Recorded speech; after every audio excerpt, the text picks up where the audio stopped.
What's up, y'all, and welcome back to another Drawditions video. As you saw from the title, this is going to be another Inktober video. Today's prompt was fortune, and with me recently doing golden as a dragon's hoard, I had already done something involving money, and I didn't want to do another pit of money, another storage of money. I didn't want to do a bank vault.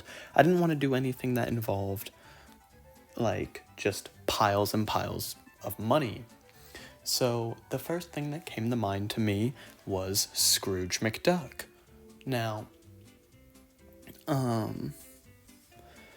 don't know why that was the first thing that came to me, but it was. So I decided to draw Scrooge McDuck.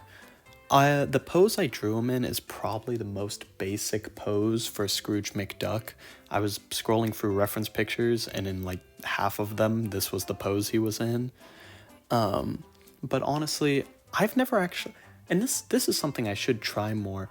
I kind of just stick to this art style I have, which isn't I don't even know what you could classify the art style as. It's not comic book. It's not quite cartoon. It's not realism. It's somewhere in between cartoon and realism, which isn't good. It's just like, it's almost, it can be like concept arty, I guess. And I don't venture out of that style very much. So with me doing a drawing, or at least attempting to do a drawing in the Disney style, and I don't think I succeeded. It's still pretty much ends up being a Disney drawing a little bit more in my style. But, I'm just thinking of something funny I could have done. Instead of doing a normal Scrooge McDuck, I could have done a literal duck in a top hat and a suit, which would have been arguably funnier.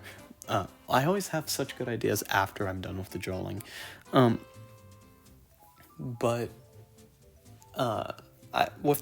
With trying a new style, that being the Disney cartoony style, I decided to just kind of stick to a very basic pose for him, although I didn't want to just outright copy the reference pictures, which when you're drawing a character using a reference picture and using that pose is very hard to do. So I did change up a few things, the most obvious of which is I just had money pouring off of him everywhere, kind of to show off that fortune vibe. Anyway, that's the end of this video, so I'll see y'all in the next one. Bye.